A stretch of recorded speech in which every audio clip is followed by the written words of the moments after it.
Hej og velkommen til min YouTube-kanal. I dag er vi ude med Nexus Fireworks for at se på en masse fyrværkeri. Kom med og se, hvad vi skal skyde af. Vi skal skyde fra 3 til 8 tommer. Den her er der 110 gram krudt i, og den her 8 tommer er der 2,2 kilo krudt i.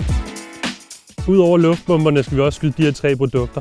Vi skal skyde en single line, som er 25 mm. Vi skal skyde det her professionelle kampvogn-batteri, og det her 50 mm batteri. Et normalt konsumbatteri må maks have 500 gram krudt per batteri, og derfor er vi professionelle fyrværkere. Vi går i gang med at montere bomberne, så vi kan skyde dem af, når det bliver mørkt. Lige nu der er jeg i gang med at sætte eltænder på luftbomben.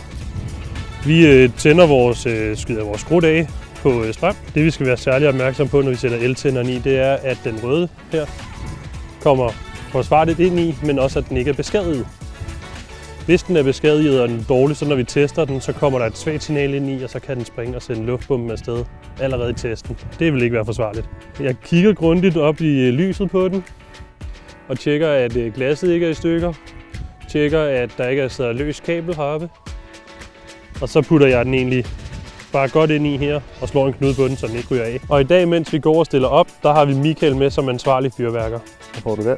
Så når man er ude at skyde fyrværkeri af, så er sikkerhedsforstand meget vigtigt. På den her kategori, der er vi oppe i en sikkerhedsforstand, der hedder 25 meter. Når man så bevæger sig lidt videre derhen af, så har vi jo med krysantemumkuglen, der starter vi ved 50 meter, hvor vi så går over til den store kugle derovre. Der har vi helt op til 200 meter sikkerhedsafstand.